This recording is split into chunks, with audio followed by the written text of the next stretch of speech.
Hello student, हम कक्षा 10 की हिंदी एनसीईआरटी पढ़ रहे हैं। इसमें हम तीसरा पाठ पढ़ रहे हैं, देव।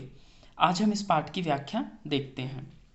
देव का जीवन परिचय इससे पहले वाली वीडियो में हम कर चुके हैं, तो इसमें व्याख्या देखते हैं। सवैया। इस सवैये में श्री कृष्ण के राजसी वैभव और राजसी जो रूप है उनका, उसका वर्णन किया गया है।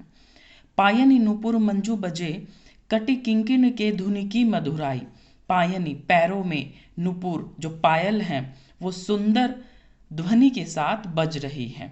कटी कमर में जो कमर बंद, किंकिनी कमर बंद या करधनी जिसे कहा जाता है, उसकी ध्वनि बड़ी सुंदर, बड़ी मधुर लग रही है। सांवरे अंग लसे पट पटपीत, सांवले अंगों पर बड़े सुंदर लग रहे हैं पीले वस्त्र जो श्री कृष्ण ने पहने हुए हैं।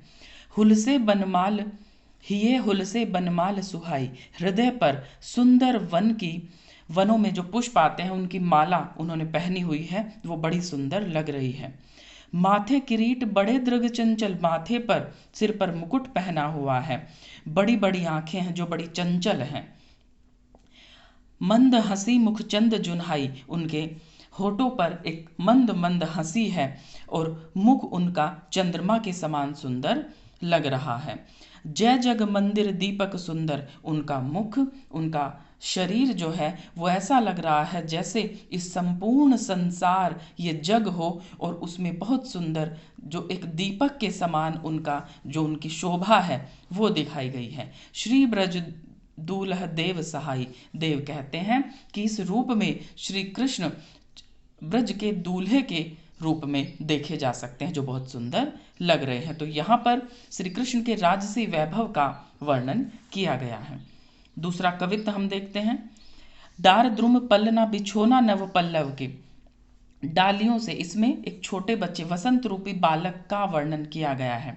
डार द्रुम पलना, जो पेड़ की शाखाएं हैं वो वसंत रूपी बालक के लिए पलने का काम कर रही हैं। बिछोना नव पल्लव का, जो नए नए पेड़ पर जो पत्ते आ रहे हैं नए नए, वो बिछोने का काम कर रहे हैं। सुमन झुंगुला सोहे तन छवि भारी दे, सुमन जो फूल आए हुए हैं वो बच्चे के लिए झबले का काम कर रहे हैं। छोटे बच्चे को आपने सुना होगा, ढीले ढाले जो उसके कपड़े होते हैं उन्हें झबला कहा जाता है। तो पुष्पों का झबला मानो वसंत रूपी बालक ने पहन रखा हो। पवन झुलावे के कीर बतरावे देव, देव कहते हैं कि हवा का झोंका आया तो उसे झुलाने लगा, उस पालने को झुलाने लगा। केकी कीर, तो तोता और मोर बैठ करके बच्चे के साथ बातें कर रहे हैं, जैसे छोटे बच्चे के साथ बात करते हैं सभी घर परिवार वाले कि क्या हुआ, किसने मारा, ऐसे ऐसे बात करते हैं, वैसे ही मोर और तोता इस वसंत रूपी बालक के साथ बात कर रहा है। कोकिल हलावे हुलसावे कर तारी दे, एक कोयल आई और ताली बजा बजा करके बच्चे को खिलाने लगी, बच्चे का मन बहलाने लगी। पूरित पराग सो उतारो करे राई नोन, और वहां पर पूरित पराग, पराग फूलों पर जो बारीक बारीक बोर आता है, दाने आते हैं, उनको कहा गया है पराग।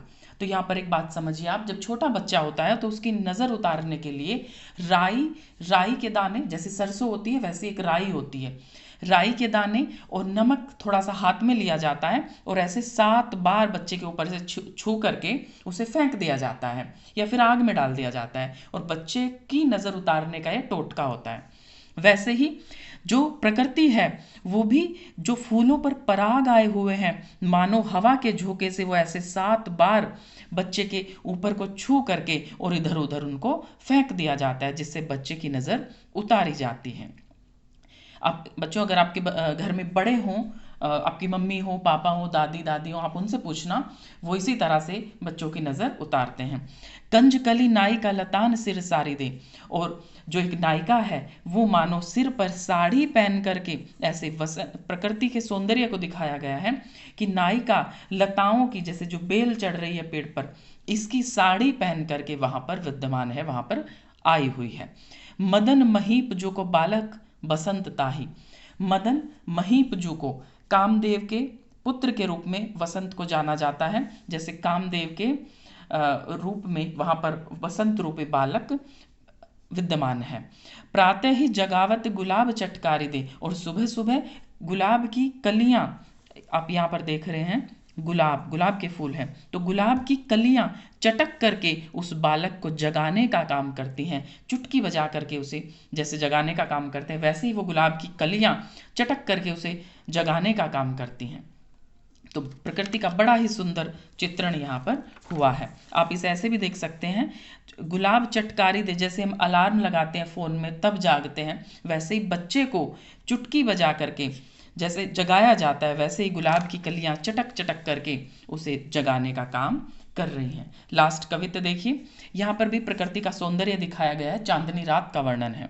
फटिक सिलानी सो सुधारियो सुधा मंदिर। फटिक सिलानी, स्फटिक एक तरह से नग होता है, बड़ा सुंदर पारदर्शी नग होता है।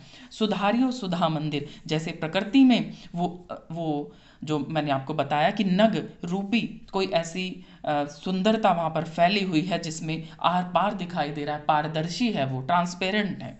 उदधि दही कोसो अधिकाय उमंग अमंद, जैसे पूरी प्रकृति में इतनी चांदनी फैली हुई है, रात का वर्णन है, चांदनी रात का वर्णन है कि जैसे दही के समान पूरी प्रकृति में दही और दूध ऐसे फैल रहा हो और इतना सुंदर प्रकृति लग रही है। बाहर ते भीतर दो भीतर लो भीति न दिखावे देव। देव कहते हैं कि बाहर से अंदर तक, मन के अंदर तक भी जैसे प्रकृति का ये चांदनी का ये सौंदर्य मानो फैला हुआ है। दूध को सो फेन फैल्यो आंगन फरस बंद। फेन कहा जाता है झाग को, जैसे दूध के झाग ही झाग इस प्रकृति में फैल गए हों, फरस में भी आर पार सब जगह दूध ही दूध, चांदनी रात का जो सफ़ेद रोशनी है वो दिखाई दे रही है। तारा सो तरनी तामे ठाड़ी झिलमिल होती। तारा, तारों रूपी एक चूनर ओढ़ करके मानो वहाँ पर कोई नायिका आ गई है और उसकी झिलमिलाती वो चूनर पूरी प्रकृति में वो चकाचौंध कर रही है, पूरी प्रकृति में रिफ्लेक्शन डाल रही है, एक तरह से जो उन पर लाइट लगती है सितारों पर, वो वापस प्रकृति में आकर के टकराती है। आप इसे ऐसे भी समझ सकते हैं, चांदनी रात है और तारे जगमगा रहे हैं आसमान में। मोतिन की ज्योति मिलियो मल्लिका को मकरंद, और मोतियों की ज्योति मिलकर के, उन तारों की ज्योति मिलकर के और ज्यादा इस सौंदर्य को और ज्यादा बढ़ा रहा है। आरसी से अंबर में आभा सी उजारी लागो, जैसे आरसी नीचे कोई प्रकाश डाला जाता है तो वो लंबा सा प्रकाश ऐसे पड़ जाता है, वैसे ही मानो प्रकृति में आभा, इतना सौंदर्य फैला हुआ है जो बहुत सुंदर लग रहा है। प्यारी राधिका को प्रतिबिंब सो लगत चंद।